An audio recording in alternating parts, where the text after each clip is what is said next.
সন্ধ্যার পরে কাপড় চোপড় বাইরে রাখলে কি জিনের আঁচল লাগে? দোয়া কুনুত না পড়লে বিদেশ সালাত কি অন্য কোনো দোয়া দিয়ে পড়া যাবে? পেছনে হাত দিয়ে দাঁড়ালে কি অমঙ্গল হয়? বিয়ের দিন তারিখ ঠিক হলে কি হবু বউর সাথে কথা বলা যাবে? স্বামী স্ত্রী নিজের মধ্যে ভালোবাসা বৃদ্ধির জন্য রোমান্টিক যে গানগুলো আছে সেগুলো কি শুনতে পারবে? হুজুর, বিয়ের সময় কবুল না বললে কি বিয়ে হয় না? মেয়েরা ফেসবুক কিভাবে ব্যবহার করলে গুণামুক্ত থাকবে? পায়ের উপর বালিশ রেখে তার উপরে কোরআন তেলাওয়াত করা যাবে কিনা? মৃত ব্যক্তির নামে শুক্রবারে মসজিদে দোয়ার অনুষ্ঠান করা যাবে কিনা? সুন্নাত নামাজে কি 4 রাকাতেই সূরা মিলিয়ে পড়তে হবে?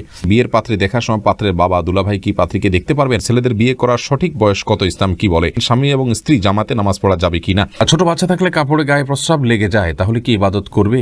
মাছি কোথাও বসলে কি তা নাপাক হবে? লাবণী, আপনি জানতে চেয়েছেন পায়ের উপর বালিশ রেখে তার উপরে কোরআন তেলাওয়াত করা যাবে কিনা? যাবে, কোনো অসুবিধা নেই। এটাতে কোরআনের অসম্মান করা তো উদ্দেশ্য নয়, বরং পায়ের সাথে না যেন না লাগে সেজন্য আপনি বালিশ দিয়ে নিচ্ছেন, অতএব ইনশাআল্লাহ বিদিনিল্লাহ এটাতে কোনো অসম্মান হবে না এবং জায়েজ হবে। হাফসা জাহান জানতেছেন বিয়ের পাত্রে দেখার সময় পাত্রের বাবা দুলাভাই কি পাত্রীকে দেখতে পারবে? না, সম্পূর্ণরূপে নাজায়েজ কাজ, হারাম কাজ। বিয়ের জন্য শুধুমাত্র যিনি পাত্র তিনি দেখবেন, অথবা পাত্রের পক্ষের মেয়েরা তারা দেখতে পারবেন, অন্যদের জন্য দেখা জায়েজ নাই। শিবলি, আপনি জানতে চেয়েছেন মাছি কোথাও বসলে কি তা নাপাক হবে? না, মাছি কোথাও বসে নাপাক হবে না। মাছি অনেক নাপাকের উপরে বসে, সেখান থেকে এসে আপনার গায়ে বসলো, আপনার জামায় বসলে আপনার জামা বা শরীর নাপাক হয়ে যাবে না। যেহেতু মাছির পায়ে বা শরীরে যে নাপাক থাকে সে পরিমাণ অনেক কম থাকে, এত অল্প নাপাক আপনার শরীরে কোথাও লাগলেই আপনার শরীর নাপাক হয়ে যাবে, ব্যাপারটা সেরকম নয়। কারণ এর থেকে বাঁচা বা এর থেকে পরিপূর্ণভাবে আত্মরক্ষা করা আমাদের সম্ভব নয়। সুবরান, আপনি জানতে চেয়েছেন সুন্নাত নামাজে কি 4 রাকাতেই সূরা মিলিয়ে পড়তে হবে?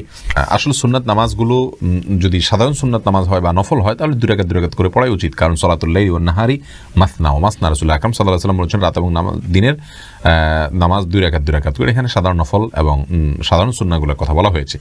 তবে একত্রে যখন পড়বেন, যেমন সুন্নাত মুআক্কাদা রয়েছে, এগুলো একত্রে যদি আপনি পড়েন সেটাও আপনি পড়তে পারেন, সেই ক্ষেত্রে প্রত্যেক রাকাতে আপনি সূরা মিলাতে পারবেন। নাহার জানতে চাইছেন স্বামী এবং স্ত্রী জামাতে নামাজ পড়া যাবে কিনা? যাবে, স্বামী সামনে দাঁড়াতে হবে, স্ত্রী পেছনে দাঁড়াতে হবে। ছোট বাচ্চা থাকলে কাপড়ে গায়ে প্রস্রাব লেগে যায়, তাহলে কি ইবাদত করবে? গায়ে যদি প্রস্রাব লেগে যায় তাহলে প্রস্রাবের ওই জায়গাটা ধুয়ে তারপরে ইবাদতবন্দি করবেন, অথবা ইবাদত বলতে সালাত আদায় করবেন। বাকি ওই অবস্থায় কাপড়ে পেশাব থাকলেও আপনি কোরআন তেলাওয়াত করতে পারেন, জিকির করতে পারেন, সব ইবাদত করতে পারেন। সালাতটা শুধুমাত্র পবিত্রতার জন্য, পূর্ব শর্তের জন্য বাচ্চা করে নিলে, বাচ্চা দিয়ে পেশাব করে বা কোনো জায়গায় না পাকলে সেই জায়গাটা ধুয়ে, অথবা যদি পোশাক চেঞ্জ করা সম্ভব হয় সেটা চেঞ্জ করে আপনি সালাত আদায় করবেন। শিশিরের ছোঁয়া, এটি থেকে আপনি জানতে চাইছেন হুজুর বিয়ের সময় কবুল না বললে কি বিয়ে হয় না? কবুল না বললে যে কোনো ভাষায় আপনি প্রস্তাবটা যে গ্রহণ করেছেন এ কথা আপনি জানিয়ে দিলেই চলবে। আমি গ্রহণ করলাম, আমি মেনে নিলাম, আলহামদুলিল্লাহ, অথবা অন্য কোনো ভাষায় বললেন তাহলে হয়ে যাবে। কিন্তু প্রস্তাব দেওয়ার পর যাকে প্রস্তাব দেওয়া হলো, কথার কথা মেয়ে পক্ষ ছেলে পক্ষকে প্রস্তাব দিল, তাহলে ছেলে যদি কবুল না বলে অথবা কবুল বোঝা যায় এরকম কোনো কিছু না বলেন, সাক্ষীরা শুনতে না পান, তাহলে সেক্ষেত্রে বিয়ে হবে না। এমডি ফাইজুর রহমান জানতে চাইছেন নিজের ইচ্ছা পূরণের জন্য দোয়া কি? ইচ্ছা পূরণের জন্য আপনি ইসমে আজম বলে দোয়া করবেন। ইসমে আজম বলতে আল্লাহ, এটাও সবচেয়ে বেশি সঠিক কথা, বেশি বিশুদ্ধ কথা। হে আল্লাহ, এভাবে বলে আল্লাহর কাছে চাইবেন, ইনশাআল্লাহ দিন আল্লাহ তার দোয়া কবুল করবেন। আর দোয়ার সময় দোয়া যে শর্তগুলো আছে খেয়াল করবেন, হালাল উপার্জন থাকতে হবে, দুরূদ পাঠ করবেন, কায়মনোবাক্যে করবেন, মনোযোগের সাথে করবেন, ইনশাআল্লাহ আল্লাহ তাআলা দোয়া কবুল করবেন।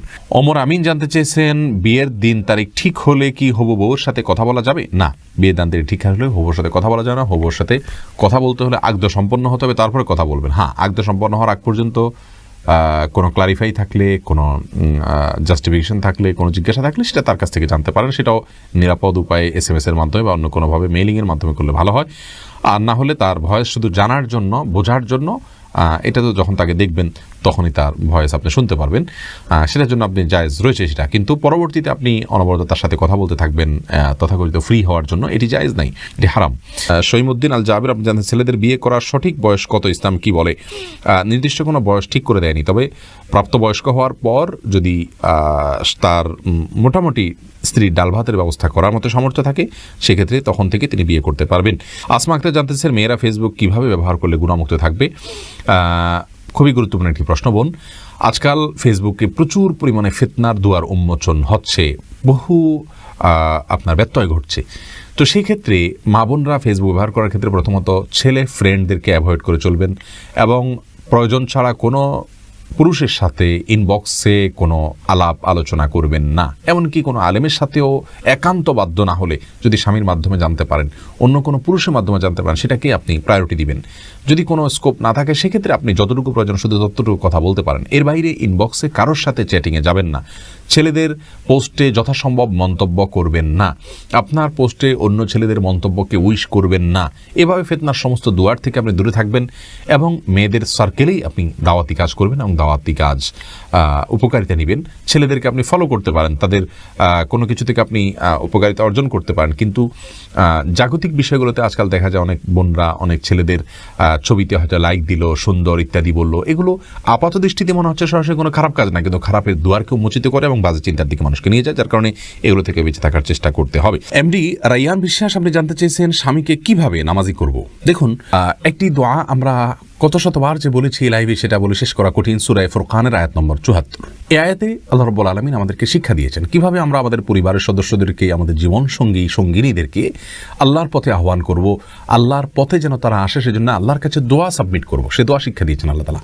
সেটা আপনি পড়বেন অর্থ বুঝে, রব্বানা হাব লানা মিন আজওয়াজিনা ওয়া যুররিয়াতিনা কুররাতা আয়ুন ওয়াজআলনা লিল মুত্তাকিনা ইমামা।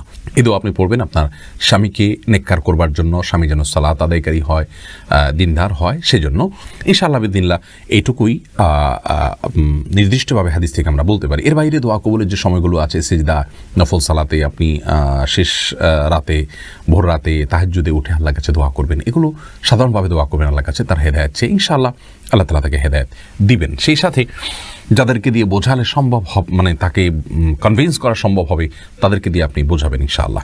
মিফতাহুল জান্নাত, কৃপা জান্নাতে তাবিজ ব্যবহার করা জায়েজ হবে কিনা? তাবিজ রাসূল আকরাম সাল্লাল্লাহু আলাইহি সাল্লাম দেন নাই, নিজে কখনো ব্যবহার করেন নাই। সাহাবা একরাম এবং রাসূল আকরাম সাল্লাল্লাহু আলাইহি সাল্লাম ঝাড়ফুঁক করেছেন, বিধায় তাবিজ ব্যবহার করা সুন্নাহ বিরোধী কাজ।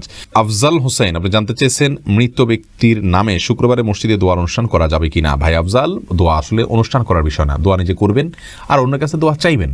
অনুষ্ঠান করা, দোয়া করানো, এটি ইসলামী শরিয়াতে জায়েজ নাই। টাকা পয়সা দিয়ে মৃত ব্যক্তির জন্য দোয়া করানো সম্পূর্ণরূপে হারাম। যিনি দোয়া করছেন টাকা নিয়ে, তিনিও গুনাহগার হচ্ছেন, যিনি করাচ্ছেন তিনিও গুনাহগার হচ্ছেন। মৃত ব্যক্তির জন্য নিজে আল্লাহর কাছে দোয়া করবেন, অন্যান্য আলেমদেরকে, মুরব্বীদেরকে, নেককার মানুষদেরকে বলবেন আপনারাও তাদের জন্য দোয়া করবেন, তারা দোয়া করবেন। কিন্তু অনুষ্ঠান করানো, দোয়া করানো, এটি জায়েজ নাই। ইসলামী শরীয়তে কোথাও টাকা দিয়ে মৃত ব্যক্তির জন্য দোয়া করার কোনো অনুমোদন দেয়নি, এটি জায়েজ নাই। জুবায়ের জানতেছেন স্বামী স্ত্রী নিজের মধ্যে ভালোবাসা বৃদ্ধির জন্য রোমান্টিক যে গানগুলো আছে সেগুলো কি শুনতে পারবে? যদি মিউজিক থাকে শুনতে পারবে না, মিউজিক যদি না থাকে তাহলে সেক্ষেত্রে শুনতে পারবেন, শুধু নিজেদের মধ্যে রোমান্টিকতা বৃদ্ধি করবার জন্য। ফাইজা রহমান, আপনি জানতে চেয়েছেন পেছনে হাত দিয়ে দাঁড়ালে কি অমঙ্গল হয়? দেখুন, পেছনে হাত দিয়ে যদি দাঁড়ান তাহলে সেক্ষেত্রে কোনো অমঙ্গল হবে না। এটা একটা মানে বদধারণা মানুষের, যে পেছনে এভাবে পিছমোড়া করে হাত দিয়ে দাঁড়ালে তার ক্ষতি হয়। তবে হ্যাঁ, জাহান্নামীদেরকে আল্লাহ রাব্বুল আলামিন বিশেষ কিছু তাদের বিবরণ উল্লেখ করেছেন, তাদের শাস্তির বিবরণ করেছেন। তার মধ্যে থেকে তাদের পেছনে হাত থাকবে এবং হাঁটু গেড়ে থাকবে। অতএব ওই দৃষ্টিকোণ থেকে আপনি যদি নিয়মিত এটি করেন সেটা প্রশংসনীয় নয়, কিন্তু কখনো হাত পেছনে হাত মোড়া বাঁধলেই যে তার ক্ষতি হয়ে যাবে এমন কোনো কথা কোন হাদিসে বলা হয়নি। বাকি জাহান্নামীদের যে আকৃতির কথা আসছে, তাদেরকে যে পরিস্থিতির কথা আসছে, তাদের যে অবস্থার কথা কোন হাদিসে বর্ণিত হয়েছে, সেরকম অবস্থায় আমরা নিজেরা নিজেকে রাখবো না, সেটা উত্তম এবং উচিত। সাকিব আল ইসলাম জানতে চেয়েছেন দোয়া কুনুত না পড়লে বিদেশ সালাত কি অন্য কোনো দোয়া দিয়ে পড়া যাবে?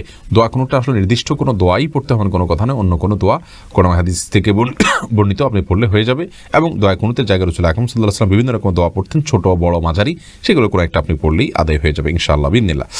আমাতুল্লাহ ফাতেমা জানতে চেয়েছেন ওযু করে কি পাজামা বদলানো যাবে? যাবে, কোনো অসুবিধা নেই। লুৎফা ইসলাম জুলি, আপনি জানতে চেয়েছেন সন্ধ্যার পরে কাপড় চোপড় বাইরে রাখলে কি জিনের আঁচল লাগে?